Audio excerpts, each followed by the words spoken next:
Part को हम बोलते हैं क्या? पाइलोरस। और मैंने यहां पे एक स्फिंक्टर की बात की थी, पाइलोरिक स्फिंक्टर। इस पाइलोरिक स्फिंक्टर का रोल क्या है वो अभी हम बात करेंगे। जो आपका इधर ओइसोफेगस की मदद से फूड जो यहाँ स्टमक में आ जाता है, इसमें स्टमक की वॉल में एक आपका ग्लैंड भी होता है, डाइजेस्टिव ग्लैंड, जिसका नाम है गैस्ट्रिक ग्लैंड। क्या नाम है? Gastric gland. And it secretes gastric juice. ठीक, अब ये गैस्ट्रिक जूस फूड के साथ मिक्स हो जाता है। अब मैं थोड़ा और आगे चलूंगा, एक्चुअली पीछे चलूंगा, कि जो आपने फूड इनटेक किया आपके बक्कल कैविटी में वो आता है, उसके साथ एक सलाइवा मिक्स होता है जो कि सलेवरी ग्लैंड का सिक्रीशन है। ये इतना तो पढ़ा होगा, ये इतना आपको पता है। जब भी फूड और सलाइवा मिक्स हो जाता है तब इसके लिए टर्म यूज करते हैं बोलस। क्या लिखेंगे? बोलस। अब मैं बोलूंगा क्या कि बोलस जो है वो स्टमक में जब भी पहुंच जाता है, and there is also a sphincter that is known as oesophageal sphincter. या तो बोलो मत, अगर बोलो तो सही बोलो, दो बातें होती हैं, बोलो तो सही बोलो या तो फिर बोलो ही मत। ओइसोफेजियल स्फिंक्टर। अब ये ओइसोफेजियल स्फिंक्टर क्या करता है, एक और बात आपको मैं याद दिला दूं, तो मैंने एक ओइसोफेगस का 1/3 पार्ट से एक इनवॉलेंट्री मूवमेंट स्टार्ट हो जाता है, जिसके नाम हमने बोला था क्या? पेरिस्टालिसिस। क्या बोला था? पेरिस्टालिसिस। इतनी बात सबको याद आ रही है? जिसको याद आ रही है वो अच्छी कंडीशन में है, जिनको नहीं आ रही वो बहुत अच्छी कंडीशन में है।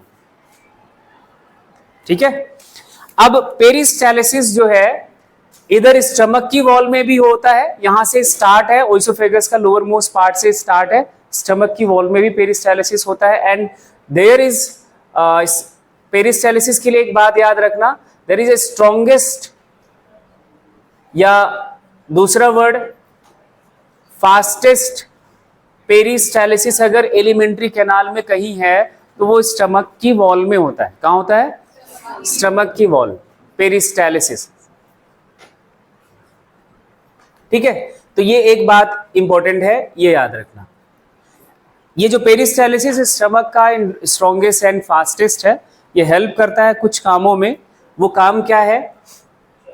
जो आपका फूड यहाँ मस्टिकेशन बक्कल कैविटी में करने के बाद छोटे छोटे पार्टिकल्स में टूट जाता है ना, फिर जब वो आप एक बैग में कोई ऐसे ले लो, मिट्टी के छोटे छोटे टुकड़े एक बैग में ले लो, और दोनों उस बैग को दोनों एंड से पकड़ के ऐसे ऊपर नीचे करो, तो वो जो टुकड़े हैं ना आपस में एक दूसरे के ऊपर फ्रिक्शन करके वो पाउडर्ड फॉर्म में बदलने लगते हैं। ऐसा कभी एक्सपेरिमेंट करा है या फिर करते हुए देखा है? नहीं देखा है तो कर लेना। तो ये फ्रिक्शन की वजह से ना, कोई जब पार्टिकल्स के बीच फ्रिक्शन होता है तो उनका सरफेस जो होता है वो कोरोड होता है। क्या होता है? कोरोड होता है। सेम इधर आप जरा सोचो, इसमें फूड पार्टिकल्स आ गए हैं और इस बैग में ना खूब तगड़े वाला पेरिस्टालिसिस चल रहा है, तो फूड कैसा हो जाएगा? और छोटे छोटे पार्टिकल्स, या इवन क्या कि वो बहुत छोटे छोटे पार्टिकल्स में कन्वर्ट हो जाएगा। इसको बोला जाता है चर्निंग ऑफ फूड। तो क्या बोलते हैं?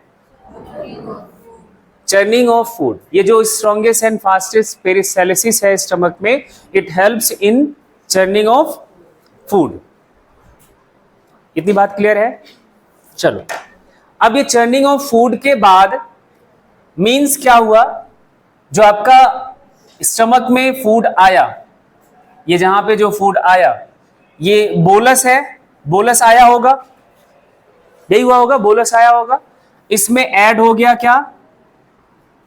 गैस्ट्रिक जूस, यही ऐड हुआ। तब इस कॉम्बिनेशन या इस फूड को दूसरा नाम दे देते हैं, दैट इज द काइम। क्या नाम दे देते हैं? काइम बोल देते हैं। एक इंक की व्यवस्था कर यार, इंक कम पड़ रहा है।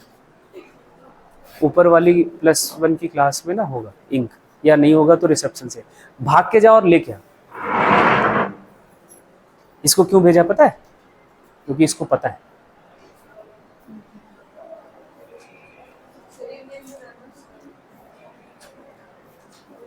क्या पता है? जो मैं पढ़ा रहा हूं। ठीक है, तो bolus plus gastric juice mix हो जाता है तो क्या बनेगा? काइम बनेगा। क्या बनेगा? काइम बनेगा। अब काइम पाइलोरस के बाद, अब देखो इन स्फिंक्टर्स का नाम, मैंने नाम आपको बता दिया। अब मैं फंक्शन पे आता हूं। फंक्शन समझना ध्यान से। जो हमने एक बात करी वो किसी बैग में लेकर जब आप कोई चीज करोगे, दोनों एंड जो होते हैं ना उसके बंद होने चाहिए, नहीं तो गिर जाएगा किधर से। जब इधर फास्टेस्ट पेरिस्टालिसिस चल रही होती है तो फूड बाहर आने का चांस है, वापस आ सकता है। तो ये जो स्फिंक्टर्स होते हैं वो होते क्या है? Actually they are made up of circular muscles. जो आपकी ये एलिमेंट्री कैनाल एक ट्यूब है, उसके ऊपर एक सर्कुलर मसल है। मान लो कि ये ट्यूब है, इसके ऊपर एक ऐसे मसल्स लगी हुई हैं।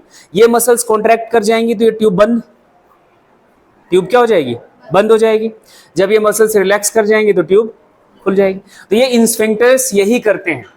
जब फूड स्टमक में फिल्ड हो जाता है, आ जाता है आप खाने के बाद, तो ये इस ओइसोफेगस की ओपनिंग को क्लोज कर देता है। कॉन्ट्रैक्ट करा तो बंद, अब फूड बैकफ्लो नहीं करेगा। ठीक है। And pyloric sphincter is also same action perform करता है कि फूड आगे ना चला जाए, जल्दी से आगे चला गया तो वो चर्निंग नहीं हो पाएगा ढंग से, है ना। इधर लगभग आपका जो फूड है स्टमक में, ये 3 से 4 घंटे के लिए स्टे करता है। कितने घंटे के लिए? 3 से 4 घंटे के लिए स्टमक में आपका फूड क्या करता है? स्टे करता है। उसकी चर्निंग होती है, मिक्सिंग होता है प्रॉपर। इसे 4 घंटे के लिए क्या होता है? फूड स्टमक में स्टे करता है। आप कुछ भी खाया वो मैटर नहीं करता। ठीक है, इतनी बात समझ आ गई। आगे वेट एंड वॉच, आपकी बात क्लियर हो जाएगी। थोड़ा सा रुक के एक बार, तब तक आप ना इन सभी चीजों को देखते रहो। मैं ये लास्ट या lower most part of the stomach, ये रीजन है। हाँ रीजन है बस। ठीक है, तो ये पाइलोरस वर्ड अगर याद रहा ना तो इस स्फिंक्टर का नाम याद करने के लिए जोर नहीं लगाना पड़ेगा, वो आपको ऑटोमेटिकली याद रहेगा। Lower part of stomach is known as pylorus, then उधर जो स्फिंक्टर तो पाइलोरिक स्फिंक्टर। ठीक है, ओइसोफेगस के जस्ट नीचे जो स्फिंक्टर तो ओइसोफेजियल स्फिंक्टर। ठीक है, तो ये आपको नाम से याद हो जाता है, याद करने में आसानी हो जाती है। अब काइम तक बात आपको समझ आ गई। काइम क्या है? Chyme is the equal to food plus saliva plus, बोलो भाई, गैस्ट्रिक जूस। ये है काइम। बोलस क्या है? वो आगे लिखा हुआ है, food plus saliva is equal to food. इसमें हाँ हाँ, इनमें डिफरेंस क्या है, यही पे मुद्दा है। दोनों क्या करेगा? इस जो आगे जो ट्यूब है उसको बंद करने का काम करता है। ये पूरी तरह से ब्लॉक कर देता है, बैक फ्लो नहीं होने देता इन नॉर्मल कंडीशन। अब नॉर्मल में अलग बात है। ठीक है, जो पाइलोरिक स्फिंक्टर है ये थोड़ा सा स्पेशल है। वो स्पेशलिटी इसकी ये है, it allows the movement of chyme in small amounts slowly. थोड़ा थोड़ा अमाउंट ये काइम का इधर पास होने देता है। लगभग 1 to 2 या अबाउट 1 स्पून के आसपास, जितना आप उठा लेते हो 1 स्पून के अमाउंट में, वो आपका फूड इधर, या फूड नहीं बोलेंगे, काइम धीरे धीरे स्टेप बाय स्टेप पास करता है। ये कंट्रोल करता है ये पाइलोरिक स्फिंक्टर। अगर ये नहीं होता तो सीधा बदाम से सारा आगे भाग जाता। इन small amounts, small amount bracket में लिख लेना,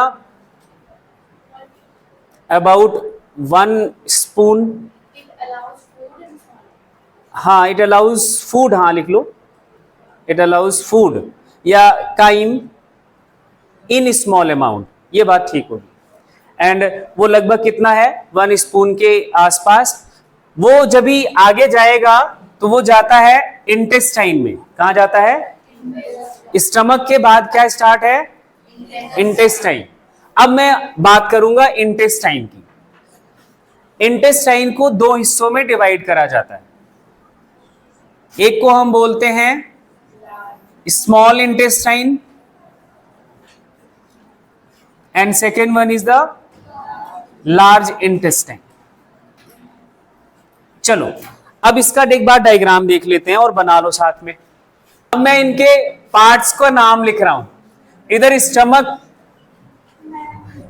आगे है, ये बात आपको पक्की पता है सबको, तो ये आपको समझ के रखना है कि स्टमक तक बात हो चुकी है। ये जो आपका यहां से स्टार्ट होता है ना, ये कम डायमीटर वाली ट्यूब, क्या कम डायमीटर वाली ट्यूब, इसको बोलते हैं स्मॉल इंटेस्टाइन। ये पूरा क्या है, यहां से जो मैंने स्टार्ट किया और यहां तक, ये इधर पीछे से आ रही है अंदर। ये मत सोचना कि हाँ वो आगे से पीछे से, मतलब डोर्सल सरफेस से इन लार्ज इंटेस्टाइन के डोर्सली ये इधर एंटर करता है। डोर्सल लार्ज इंटेस्टाइन के बीच में हाईली कॉइल्ड स्टेज में ये पैक्ड होता है। नाम है small intestine but is the longest part of the alimentary canal. हाँ डायमीटर कम है इसलिए इसको नाम दे दिया जाता है स्मॉल इंटेस्टाइन। लेकिन सबसे बड़ा हिस्सा है किसका? एलिमेंट्री कैनाल का। अब देखो स्मॉल इंटेस्टाइन के भी 3 पार्ट्स हैं। 3 रीजन में इनको हम डिवाइड करके पढ़ते हैं। पहला हिस्सा है ड्यूडेनम। क्या है? ड्यूडेनम। दूसरा जेजेनम और तीसरा इलियम। तीसरा हिस्सा क्या है? इलियम। अब देखो इन्हीं तीनों पार्ट्स को आपको समझना है। कौन कौन से पार्ट्स को? ये है जो आपका सी शेप हिस्सा है ना, सी टाइप का ये स्ट्रक्चर जो बन रहा है, इसको बोला जाता है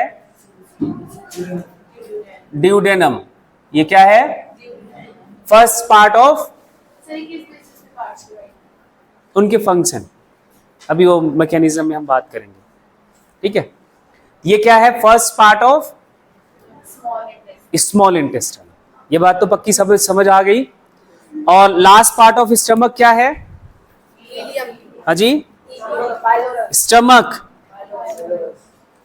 देखो मैं आपके ना दिमाग की प्रेजेंस को बीच बीच में चेक करूंगा ऐसे, और कई बार उल्टा बोल के बोलूंगा आपको, देखता हूं कि हाँ कोई गड़बड़ तो नहीं कर रहा। तो ड्यूडेनम हो गया। उसके बाद ये जो बीच का हिस्सा आता है, ये कॉइल्ड स्टेज, कॉइल्ड पार्ट है, इसको बोला जाता है जेजेनम। और जो लास्ट पार्ट है दैट इज द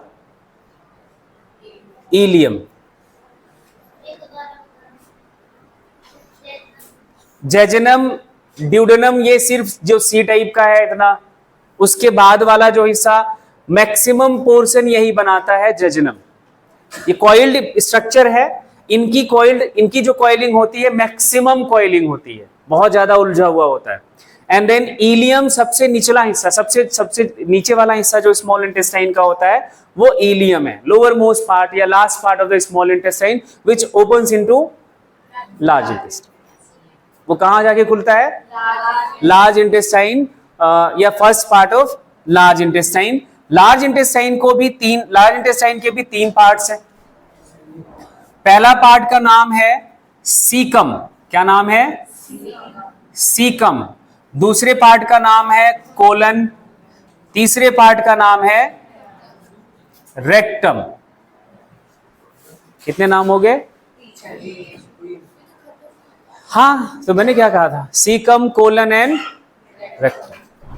अभी उनके बारे में बात करनी बाकी है। जैसे मैं नाम इसलिए लिख रहा हूं कि पूरा लेबलिंग हो जाए, फिर इनके बारे में पूरा कर लेते हैं।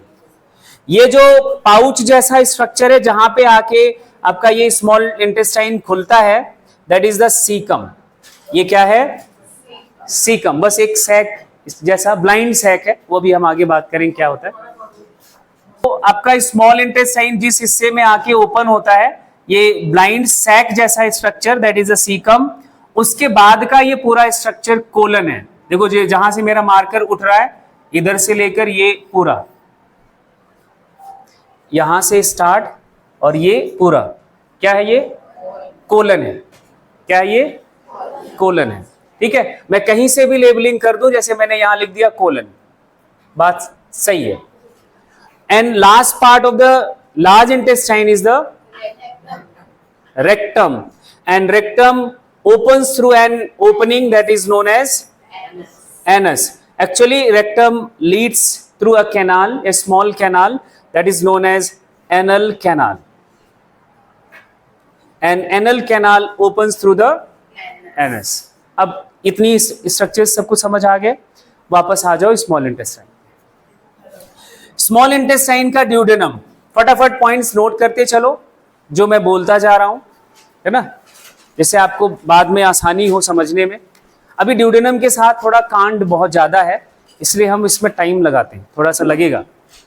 ठीक है, क्यों लगेगा? चलो इसी डायग्राम में थोड़ा सा मैं आपको ऐड कर देता हूं और चीजें। कोलन को हटाना पड़ेगा यहां से, ये मैंने थोड़ा सा इधर जगह बनाया, देखो कैसे कैसे काम होएगा। ग्लैंड है जिसका नाम है पैंक्रियास। ठीक है, अब इसी डायग्राम को और बिगाड़ूंगा मैं, सॉरी मतलब और बनाऊंगा मैं। इसी के पास एक सबसे बड़ा जो डाइजेस्टिव ग्लैंड है बॉडी में, लीवर इसी के ऊपर होता है। मैं इसको डॉटेड स्ट्रक्चर से बना रहा हूं। जिसका लीवर खराब है वो जीने की इच्छा छोड़ दें। Gland of human body, largest क्या? Digestive gland. ग्लैंड सिर्फ नहीं बोलेंगे, लार्जेस्ट क्या बोलेंगे? डाइजेस्टिव ग्लैंड है ह्यूमन बॉडी का।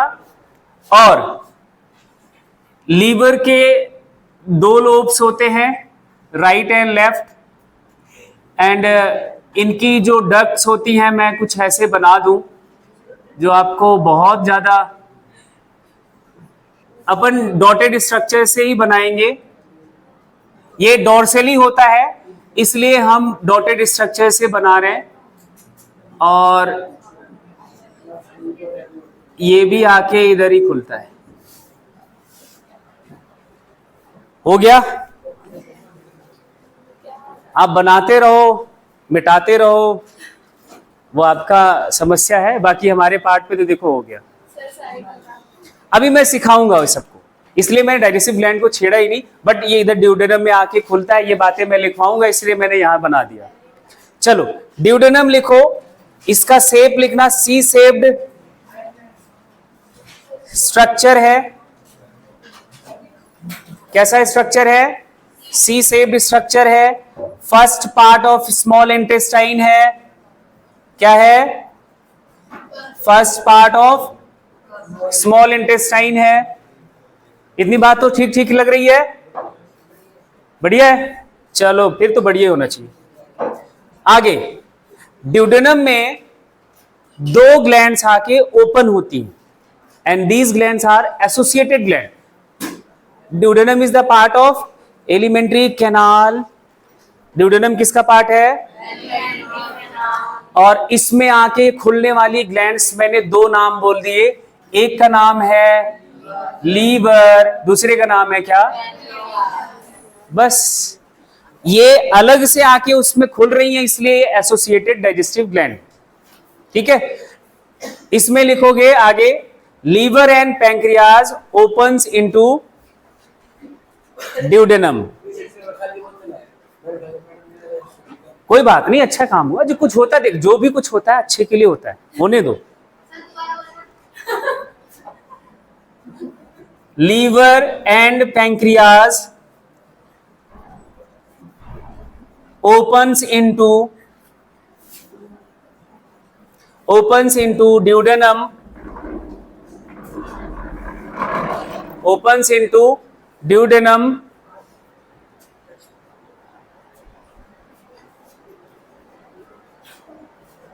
opens into duodenum. लिख लिया इतना? थ्रू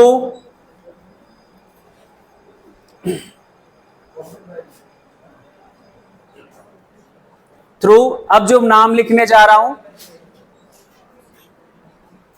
हिपैटो पैंक्रियाटिक डक्ट बोलूं? नहीं बोलूंगा, हिपैटो पैंक्रियाटिक बोलो, क्या बोलूं? पक्का लगा लो, ठीक ठीक। मैं तो कुछ और बोलने वाला था। चलो अभी बताऊंगा जब मैं और जो बोलने वाला था, थोड़ा वेट करो। हिपैटो पैंक्रियाटिक डक्ट, ये जो डक्ट इधर आके खुलती है इसका नाम है हिपैटो पैंक्रियाटिक डक्ट। ठीक है, अब आगे चलें। नेक्स्ट पॉइंट लिखो, maximum digestion and most highlighted point है इस ड्यूडेनम का। Maximum digestion takes place in this part. जो डाइजेशन का मतलब है ना, break down of complex food into simple one. अभी लिख दो, maximum digestion is takes place. Maximum digestion अलग बात है, मैक्सिमम वर्ड नहीं समझ आया? हाँ, मैक्सिमम डाइजेशन कहां होता है? ड्यूडेनम में। ठीक है, चले आगे। और ड्यूडेनम की इतनी बात याद रखना, भले ही मर जाओ। अब दूसरी बात, जजनम में आ जाओ। जजनम में पहला पॉइंट नोट करो, it is the highly coiled part of small intestine which lies in between large intestine. Highly coiled part of small intestine which lies between large intestine. And next जो point है, that is also a most important point for the jejunum. बस हो गया यार, मेरा दो इतनी बार से ज्यादा मैं याद नहीं रख पाता। जा रहे हो वो इंपॉर्टेंट है, और हाईलाइट करके लिखना। इस जजनम वाले हिस्से में मैक्सिमम एब्जॉर्प्शन होता है न्यूट्रिएंट का। Maximum absorption of nutrient, maximum absorption of nutrient takes place in this part. अब ऐसा मत सोच लेना कि डाइजेशन नहीं होता, डाइजेशन इधर भी होता है। क्या? डाइजेशन इधर भी होता है। चले आगे। अब लास्ट जो कौन सा हिस्सा है? इलियम। हेडिंग बना लो, इलियम। इलियम में लिखो last part of small intestine, last part of small intestine, and इनका रोल जो है that is only for the absorption. Digestion लगभग ना के बराबर है, बट होता है। मैक्सिमम, हाँ, एब्जॉर्प्शन इधर भी होता है और थोड़ा बहुत डाइजेशन होता है। जब वो फिजियोलॉजी डाइजेशन की पढ़ेंगे तो अपन बताएंगे कहां पे क्या होता है। एब्जॉर्प्शन टेक्स प्लेस, और ये लार्ज इंटेस्टाइन में खुलता है, ये बात लिख ली। It opens into first part of large intestine, first part of large intestine, that is caecum. उसको क्या बोलते हैं? Caecum. Through ileocaecal opening, ileocaecal opening. इस ओपनिंग का नाम क्या है? Ileocaecal opening. ठीक है, अब हेडिंग बना लो लार्ज इंटेस्टाइन। हाँ, एक पॉइंट नोट करके लास्ट में लिख लो, लार्ज इंटेस्टाइन लिखने से पहले लिखना इट्स लेंथ इज मैक्सिमम, या it makes major portion of alimentary canal, it makes major portion of alimentary canal, major portion या longest part of alimentary canal. और कितना बात सुनना चाहते हो? सुनाता रहूंगा मैं तो ऐसे। But its diameter is less, so that it is called small intestine. अब पहला हिस्सा किसका? लार्ज इंटेस्टाइन का। हेडिंग बनाओ caecum, large intestine then caecum. Large intestine का लेंथ कम होता है, डायमीटर ज्यादा होता है, ऐसा लिख लो। हाँ, लार्ज इंटेस्टाइन हेडिंग बनाने के बाद लिख लेना लेंथ क्या लिखोगे? लेस है, और इसका जो डायमीटर है वो ज्यादा है, इसलिए इसको हम क्या बोल देते हैं? Large intestine. और पहला पार्ट लार्ज इंटेस्टाइन का क्या है? सीकम। सीकम के लिए मैं एक वर्ड बोलने जा रहा हूं, ध्यान से सुनना, बाकी सुनते तो आप अपने हिसाब से ही हो। नहीं, caecum is the blind sac like structure.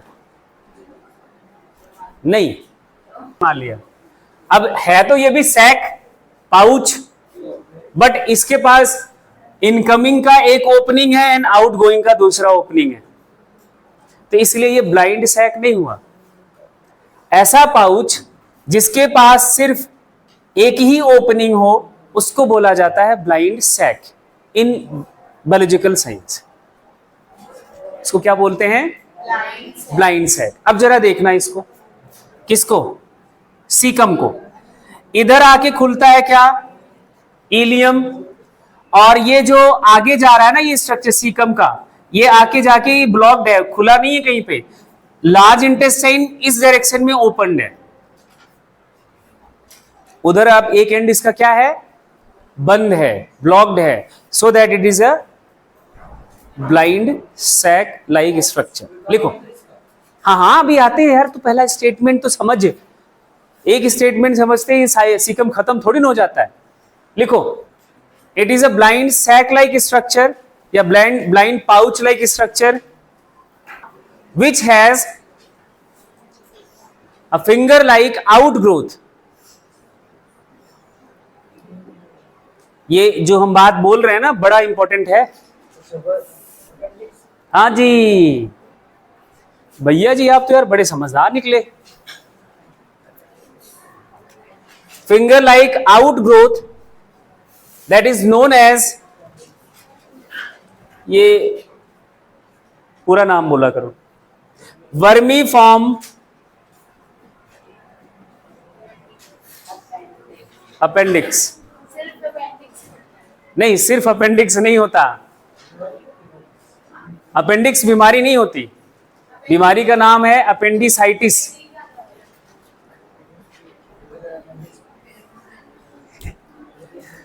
क्या लिखा? क्या लिखा? स्टेटमेंट बोल। Vermiform appendix, and vermiform appendix is a vestigial organ in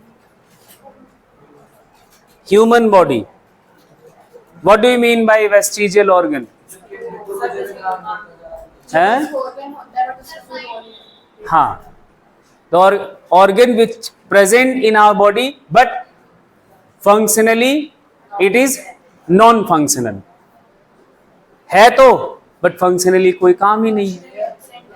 हाँ, functionally non-functional हो चुका है but present है। Here is also a vestigial organ, ear pinna is also a vestigial organ. इससे कोई मतलब नहीं है आपका।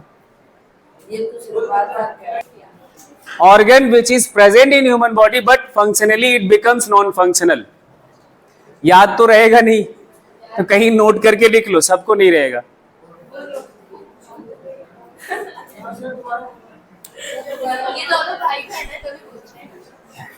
Organ which is present in human body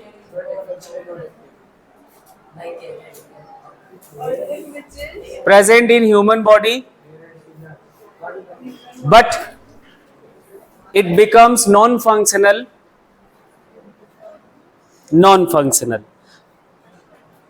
example सारे लिख लो, जिसमें से एक तो आपको ये बता दिया, वर्मीफॉर्म,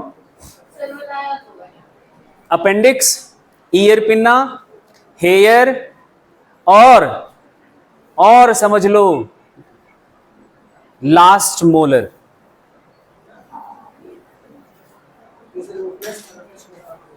नहीं, लास्ट मोलर जिसे हम बोलते हैं wisdom teeth, that is also vestigial teeth for the human being.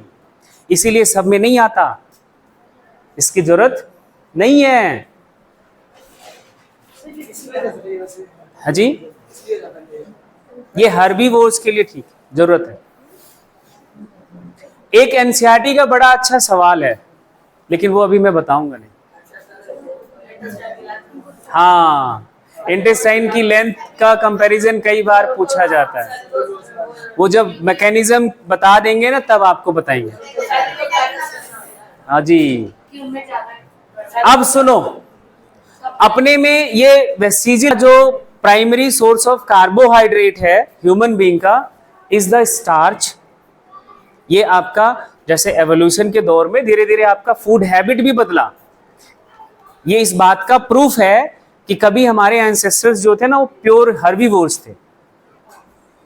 Vestigial organ आपका एवोल्यूशन के प्रोसेस को रिप्रेजेंट करता है। आपके पास कोई हर्बीवोर्स जैसा हर्बीवोर्स ऑर्गेनिज्म में जो ऑर्गन फंक्शनल है वो आप में होते हुए नॉन फंक्शनल हो गया, मीन्स कभी आप हर्बीवोर्स थे, लेकिन आपने अपना मोड ऐसा कर लिया कि उसकी जरूरत ही बंद होती है, कम होती गई, तो ऑर्गन क्या हो गया? Non functional. एक बीमारी का नाम सुना होगा, अपेंडिसाइटिस। बीमारी का नाम है अपेंडिसाइटिस। क्या नाम है? अपेंडिक्स नहीं है बीमारी का नाम, क्या है? ये अपेंडिसाइटिस होता क्या है या होता कैसे है? होता क्या है ये तो आपको आइडिया हो गया होगा, कुछ अपेंडिक्स में गड़बड़ी, कुछ प्रॉब्लम, बट होता कैसे ये समझना है। आपका जो फूड है वो स्मॉल इंटेस्टाइन से इधर ही छोड़ा जाएगा, ठीक है। अब इसका पाथ जो पैसेज है वो इधर से इधर जाना है, फाइनली बाहर जाना है। लेकिन कई बार फूड के कुछ पार्ट इधर आके स्टक कर जाते हैं, अपेंडिक्स में स्टक कर जाते हैं बाय चांस। ये आपके किसी प्रोसेस पर डिपेंड नहीं है, that is a by chance, ठीक है। इसलिए वो बाद में बताऊंगा। इधर आके जब भी स्टक कर गया तो उस फूड का वो वापस नहीं जा पाता, वो वापस इधर पैसेज में नहीं जा पाता, वो इधर ही स्टक करा हुआ है, क्योंकि वो फूड है, बाहर से खाया हुआ ऑर्गेनिक मटेरियल है, यहाँ आपके अंदर फंस गया और ज्यादा टाइम तक वो वहीं पड़ा रहता है, तो उसका शुरू हो जाता है डिकम्पोजिशन। क्या शुरू हो जाता है? क्योंकि आपके लार्ज इंटेस्टाइन में माइक्रोब्स होते हैं, एक बैक्टीरिया होता है जिसका नाम है इशर्चिया कोली। इशर्चिया कोली, ठीक है। ये बैक्टीरिया आपके लिए अच्छा है, वैसे तो बैक्टीरिया बीमार करता है बट ये भी करता है, लेकिन इनकी पॉपुलेशन अगर कंट्रोल्ड है तो आपके लिए अच्छा है, अगर ओवर पॉपुलेटेड हुआ तो आप बीमार हो गए, ठीक है। एक सिम्बायोटिक बैक्टीरिया है, आपकी मदद कैसे करता है वो बताएंगे। जब ये इधर स्टक कर गया, डिकम्पोजिशन शुरू हो गया, तो उस जो आपका अपेंडिक्स का इनर वॉल है वो सड़ने लगता है, फिर हो जाता है इन्फ्लेमेशन। जब कोई स्ट्रक्चर बॉडी का सड़ने लगे तो आपका लोकल इम्यून रिस्पॉन्स तो आएगा ही, दर्द, जलन, यही सब कुछ होएगा। तो भाई पेट में दर्द हो रहा है, ऐसे करते हैं। तो फिर जब भागते हुए जाएंगे डॉक्टर के पास, तो डॉक्टर कहेगा कि किधर हो रहा है। नहीं तो अब तो आ गया है सिस्टम, अल्ट्रासाउंड करवाओ जरा इसका, देखें तो क्या कुछ अपेंडिक्स में गड़बड़ तो नहीं है। अगर ज्यादा दिन तक वो दर्द रहा तो, या बहुत सीवियर हुआ तो डॉक्टर को जब लगता है कि इसका अपेंडिक्स सड़ गया, तो सीधा कहता है कि अब ऑपरेशन करवाना पड़ेगा, इसका कोई ऑप्शन नहीं है ठीक करने का। अगर ऑप्शन होता, शायद होता, क्योंकि मेडिकल साइंस तभी काम करता जब अगर ये हमारे लिए यूजफुल होता, यह है हमारे लिए यूजलेस। तो डॉक्टर्स कहता है कि भाई साहब ऑपरेशन करना पड़ेगा, कटवा के हटाओ इसको, नहीं तो तुम मरे, तुम गए काम से। फिर डॉक्टर एक लेता है, वो काटा, काट के निकाल के, ले तू ठीक, जिंदगी भर के लिए ऐश कर अब तू। Inflammation of appendix, inflammation of appendix, हाँ जी, ये अपेंडिक्स के लिए लिखवा दिया था ना। अरे अपेंडिक्स क्या है वो तो लिखवा ही दिया था, वेस्टिजियल ऑर्गन है ये बता ही दिया। तो अपेंडिक्स का इन्फ्लेमेशन के बारे में लिख लो। Inflammation of appendix causes a disease called appendicitis। इसका कोई ट्रीटमेंट नहीं है, सर्जिकल ट्रीटमेंट है। आप सोचो कि कोई मेडिसिनल ट्रीटमेंट ले ले तो नहीं है, क्या है, सर्जिकल, आपको ऑपरेशन करवाना ही पड़ेगा, ठीक है। तो ये इसका मतलब ये मत समझ लेना, हाँ, जब घर वाले आपको ज्ञान दिए होंगे कि जब राइट साइड में दर्द पेट में उठे ना तो बताना, कहाँ पे, राइट साइड में, इधर लोअर वाले पोर्शन पे। अगर यहां बहुत देर तक बहुत तेज दर्द होता है तो चांसेस होते हैं अपेंडिक्स के, किधर, राइट साइड, और इधर नहीं। वैसे गैस अगर पेट में, स्टमक में हुआ तो यहां होगा, लेकिन अगर यहां हुआ और लंबे टाइम तक चल रहा है तो मतलब समझ जाना कि वो अपेंडिक्स का प्रॉब्लम हो सकता है। वो आपको पता चल जाएगा, बेहोश भी हो सकते हो, है ना, हो सकता है। अभी कंफर्मेशन नहीं है, कंफर्मेशन तो डॉक्टर करेगा, पैथोलॉजिकल इन्वेस्टिगेशन करेगा कि वो अपेंडिसाइटिस। बात समझ आ गई, कोई काम वाम नहीं है, थोड़ा बहुत एब्जॉर्प्शन होता है बस, वाटर एंड मिनरल का एब्जॉर्प्शन होता है। हाँ, सीकम में लिख लो, it absorbs water and mineral, बस न्यूट्रिएंट का एब्जॉर्प्शन नहीं होता इधर।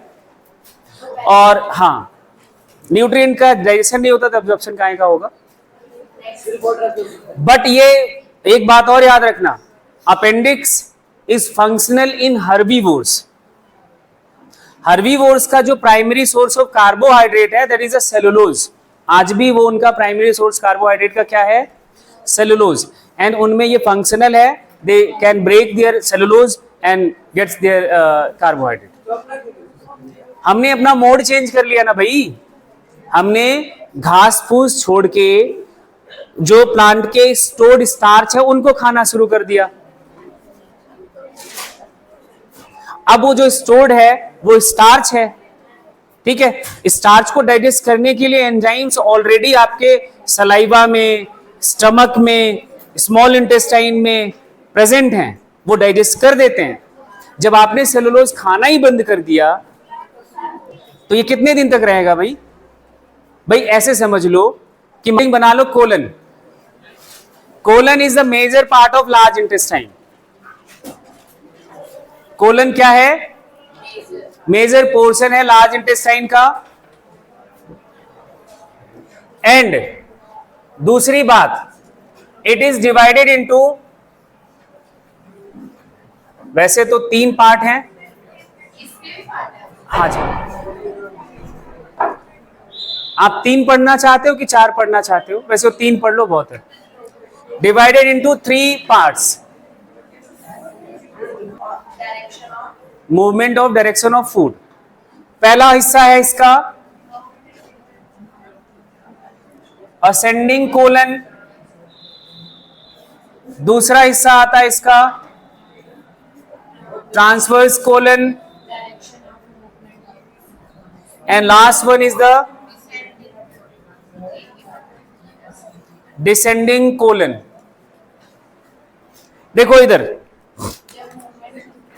इधर फूड आ गया, अब इस डायरेक्शन में जाना है फूड को, ये लार्ज इंटेस्टाइन में अपवर्डली मूव कर रहा है, जैसे आप अपहिल बोल सकते हो, होता नहीं, ऊपर चढ़ने वाला बात क्या अपहिल है, नीचे उतरना डाउन हिल है।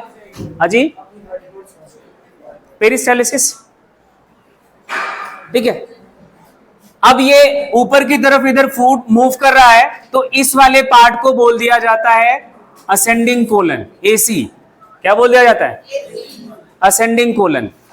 इधर आपका फूड बॉडी के ट्रांसफर लाइन में ट्रेवल करता है, ये ट्रांसफर लाइन हो गया, इस लाइन में ट्रेवल करता है, तो ये हो गया transverse colon, TC.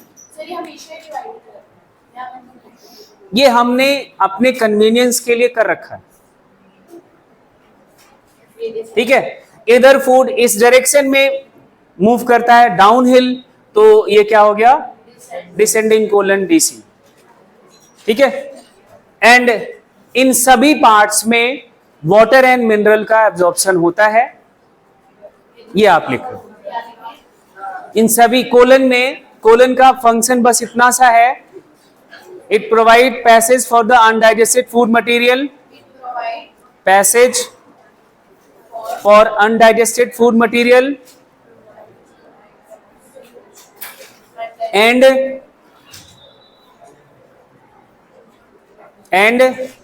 absorption of water and mineral takes place. Absorption of water and minerals takes place. And last part of the large intestine is the rectum. लिखो rectum,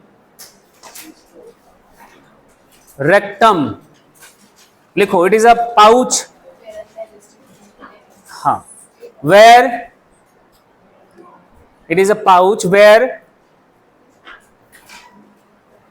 feces, अब word use करेंगे feces, हाँ, undigested food material भी लिख सकते हैं। feces temporarily stored, बस feces temporarily stored, which leads into anal canal, which leads into anal canal and opens through anus, opens outside through an opening that is called anus। बढ़िया वाली अंग्रेजी लिखो।